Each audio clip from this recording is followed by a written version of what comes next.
Every now and then, those hungry for business voices in your head can get you into trouble. Let's have ourselves a pocket sized pep talk because sometimes we succumb to that desire for a piece of business, even when we're not really the right person for the job.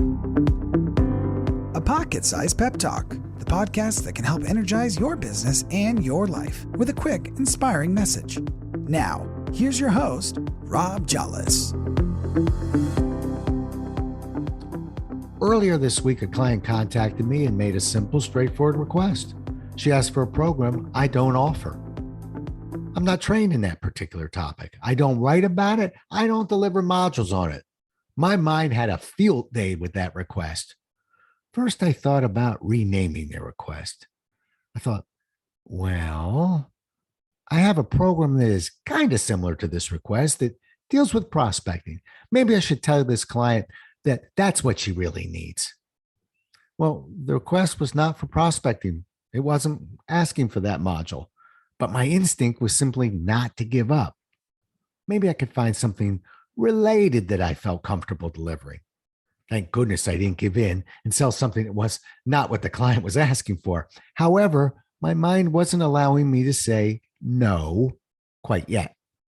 Then I thought about discounting their request.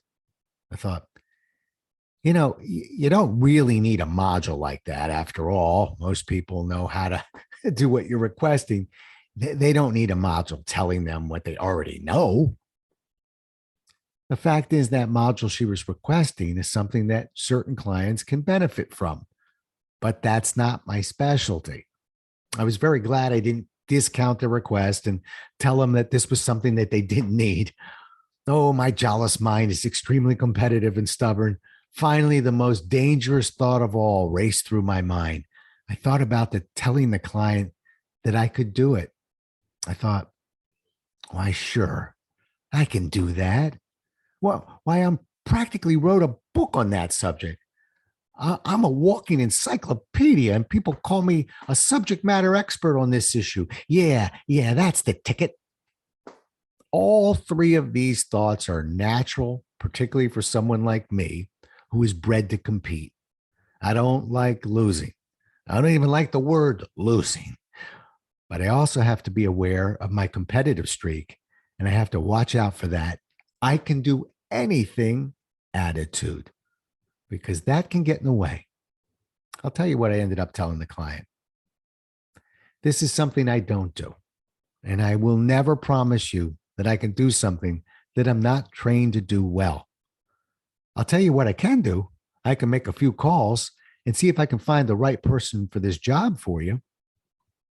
Now, how often are you faced with that little moment of truth similar to this one?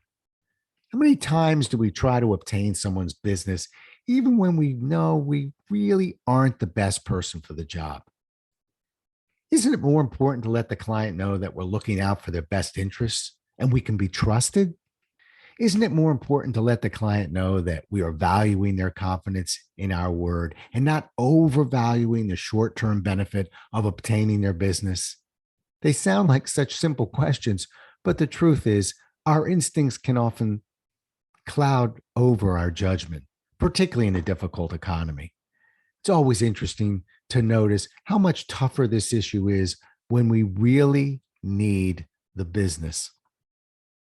Some years ago, I gave in to the temptation of listening to the voices in my head that blurred the line between what I could do and what I could almost do. I was pushed into a presentation by a client who doubled my rate to convince me to teach a subject I knew little about. Listen to that sentence again. It sounds like I was some kind of victim, which is exactly what the voice will tell you. I was pushed into it. They doubled the rate. Convinced me that I had to teach a subject that I knew little about. Oh, and if it doesn't work, it'll be their fault. Of course, that's not how the game works.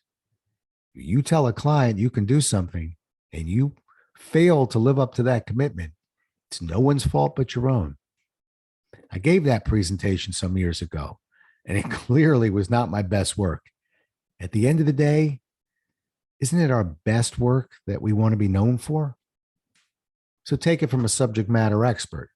Please understand that every time you make a promise to a client that you can do something, you have to back up your promise with a top-notch job. You have one priceless asset that outweighs all the little voices in your head hoping for business: your reputation.